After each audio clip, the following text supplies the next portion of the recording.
This is like a Super Bowl 50 reunion. So we brought in the one and only quarterback, Brock Osweiler, Super Bowl 50 champion. What's up, man? How you living? I'm doing great, man. How about yourself? I'm doing good, man. I can't complain. I'm happy that the Broncos have an opportunity to go on the road and hopefully shock the world this week. I got to ask you, quarterback that's had a rookie year, that's had a rookie season. What do you think of Bo's and his progression as the season went on? Yeah, ultimately, I think Bo Nix has been fantastic. I think what you want to see out of a rookie quarterback, regardless of the situation, is just progress and getting better on a week to week basis. And, without question, Bo's been able to do that. I think he brings just intangibles that are off the charts. You can see the leadership that he brings to the organization. And I'll say this, my job with college football, I don't get to see all of the games. But the one thing that really stands out to me, because usually I'm traveling home on Sundays, I was fortunate enough to be able to go to the Colts home game a couple weeks back. And Bo had 3 interceptions in that game. But what stood out to me about that game is he was unfazed by him. And he came back and he threw 3 touchdown passes to go with those interceptions. And I think that says a lot about the mental makeup that Bo Nix carries himself with. As you guys know, it's hard for a quarterback, and especially a young quarterback. Usually when you throw 1 pick, 2 picks, and especially when you get to that third, it's a downward spiral. And that wasn't the case with Bo, and I think that says a lot about who he is, and there's no doubt about it. Broncos country found a good one. Brock, to kind of play off of that, you talk about all the intangibles that Bo has. Do you think those intangibles will help him in his first road start, being in the playoffs, being in a really tough place like Buffalo to go in? Or is that just something where, man, any rookie thrown into that situation is probably going to be too tough of a task? Well, Todd can attest to this as well. Buffalo has one of the best home field environments in all of pro football. In a lot of ways, it's like a college environment, right? They don't have a ton of suites and this, that, and the other, but they have an incredible fan base and they sit right on top of you. They're right on the field. But the thing with Bo, you have to think about how much experience he has of playing Yeah. high level football. Going back to his days at Auburn and Oregon. I mean, this dude's played a ton of big time games. So, this is no discredit to Bill's Mafia and the environment that he's going to be going into. But I'll be honest, I don't think it's anything that Bo hasn't seen before. And so, yes, in the NFL playoffs, are the stakes higher? Does the game speed tick up a bit? Does the physicality rise up a bit? No doubt about it. But I don't think Bo really plays into that stuff, and I expect a good game out of him. Well, I'm gonna go a little bit off to left field here. So I'm from Columbia Falls. So Nice. yeah. So He was waiting to say that. He wanted some, no, this is he wanted what some this has brownie all been points, about. Brock. this is Yeah, what he it's was all so been ready about. for that. Yeah. I So love it. you remember you ref some like kids football back in the day? I did, yes. Yep. So when I was in 6th grade, my first ever touchdown pass. So I rolled out to the right. Tight end's coming across the field in the end zone. I bounced the ball to the tight end, but he kind of like dove on top of it and trapped it. You called it a touchdown. So I just want to say thank you for my first ever touchdown pass. This is actually our first ever win as a team, and it's all thanks to you. So thank you for that, Brock. Oh man, that's awesome! What a story. You know what? The reffing those games was a big deal, man. You would play your Friday night varsity game, and Uh-huh. then if you were able to ref those little guy games on Saturdays, they'd pay you $60 in cash right after the game. So that to a high school kid, man, that was a big deal. It was a lot of fun, but I'm glad I helped you out with that touchdown. No, I appreciate it. We still talk about it. That's incredible. Yeah. Speaking of Montana, you obviously growing up had a lot of experience playing in cold weather games.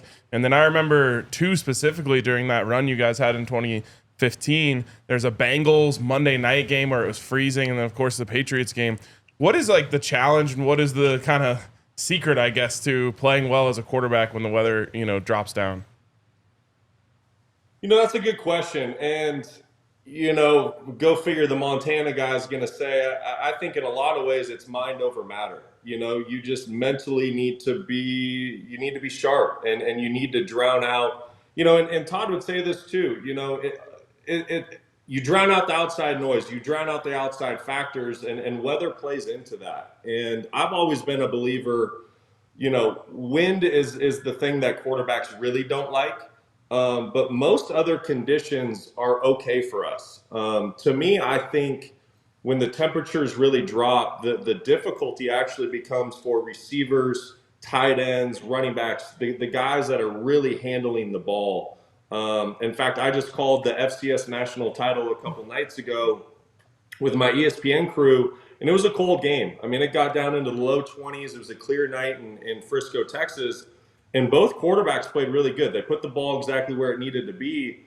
But what you saw out of both teams was some uncharacteristic drops out of some of the receivers and tight ends. And I think that's because the ball gets a little firmer, it becomes a little more slick.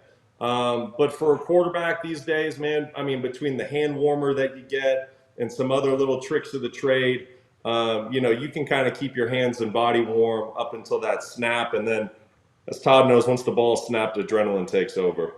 Oh yeah, you're just playing after that. You're just hoping you remember your keys, and you're just getting after it. I wanted to ask you about that. I know you called the FCS championship game, and you've been calling other games.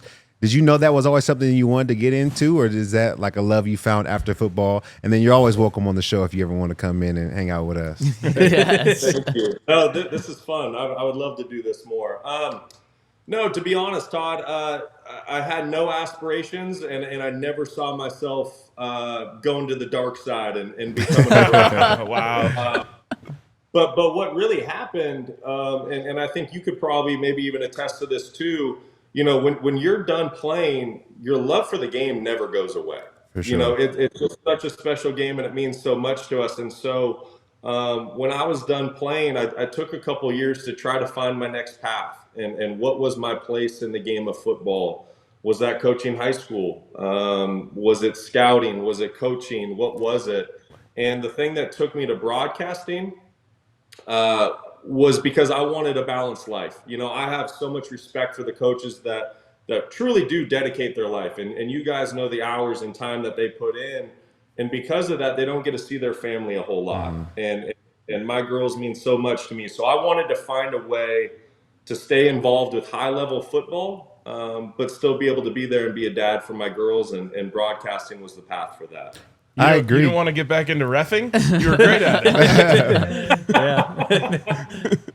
That's one thing. There's a pathway like to be a coach or to be an analyst. There's no pathway to go back and be a ref. No. How did these Nobody guys wants get to do Nobody that. knows where they come from. Like those NBA refs, you have to be unbiased, which means you don't cheer for a team. And in that case, why are you even watching basketball in the first How place? did Why are you you know a basketball interested? fan? Yeah. It doesn't make sense. Some might say they're not unbiased. That's but. Brock, so speaking of college, you're a guy that started at Sacramento State, guys are transferred to welcome. ASU. He left us, but it all worked out. Todd brought him up for him to succeed at ASU, and I mean he has been Cam Scattaboo is just blown up on the national stage over the past couple months. Just an absolute monster. A couple questions for you with him. Is he someone that is going to translate well to the NFL? Where do you think he'll be drafted in terms of is he a day 2 pick or that with that? And then also the Broncos might have a big need at running back. Is he someone that you could see ending up in Denver? I think there's a lot of teams that have a lot of intrigue in Cam Scattaboo. And yes, thanks to Todd's Sacramento State squad for sending them east over to Arizona State. He's a really funny kind of situation and story. If you look back 2 years ago or even the start of this season, when you talk to NFL scouts, they didn't really know where he penciled in. He was this kind of tough, gritty college running back. But he doesn't have breakaway speed. He's not 6 foot tall, this, that, and the other. So where does he pencil into the NFL game? But what I think the country saw between, the BYU game to ultimately win to get a trip to the Big 12 championship, what he did in the Big 12 championship against Iowa State, and then ultimately in the Peach Bowl. I mean, think about the Peach Bowl. He got the MVP. And he was on the losing team. I don't know if that's, you know what I mean? Has that ever happened before? But when you talk to NFL scouts now, after that playoff game, you know, a lot of them say, hey, we know he's not going to run the best 40. He's not going to have the best measurables. But like Todd would attest to, you can't measure a guy's want to. You can't measure a guy's heart. You can't measure a guy's toughness. And with Cam Scatterbo, all of those things are absolutely off the charts. So if you ask if he's a day 2 pick, absolutely. The way the rookie pay scale is now, I mean, really, once you get outside the first round, you know, you got to start taking some chances with guys. And, you know, is Cam going to be a 3-down back in the NFL? You know, that's tough to project. But there's certainly a place for him inside your locker room, whether he's helping you out on 3rd downs, whether he is a 3-down back, whether it's special teams. He's just a guy that you're going to want inside your building. Love that. Yeah. Broncos running game hasn't really gotten going consistently this season. Do you think that they should just keep trying? You know, it's a one-off game. You win or you go home. Are you tempted just to let Bo go out there and throw the rock around, or do you just have to keep trying to get this running game going to have a chance to make a run? You have to keep trying, you know, just because, you know, the NFL, if you become one-dimensional, especially when it comes to passing, you're dead in the water. You know, defenses and players on that side of the ball are just too good. They can shut down an offense in a heartbeat. But maybe your run game develops in an unconventional way. You know, speed sweeps, quick perimeter screens, things like that are all extensions of the run game. So you don't want to get into this drop back Bo 40-plus times, even 30-plus times. That's not how you win playoff games. You know, sure, maybe Tom Brady year 10, Peyton Manning year 10, you can get away with that. But pass rushers are too good. If they know that it's an obvious pass situation, they're going to pin their ears back and go get the quarterback. So you do have to remain balanced. But with that being said, I think, you know, maybe you add Bo into the run game. You know, now it's playoff time. You don't need to protect him anymore. So if he can help you out in the run game, you can get into your boot and waggle game. You can get into your play action game. And I think that's what makes Bo so special. Is he just doesn't have one skill set. You can do a lot of different things with him, but you do have to balance run, pass, screen game, especially when you get to the playoffs, because those games are won in the trenches, offense and defensive line and turnovers. And so you just can't become one-dimensional, and especially on the road. Brock, when you look back at your time in Denver, what's your favorite on-field memory that sticks out for you? Oh, wow. You know, man, I don't know if there's one, but you have to go back to that 2015 season. And I'm sure Todd said the same thing to you guys. It's about the guys that were in that locker room. I really do believe it. It was such a special group of people, players, coaches, support staff.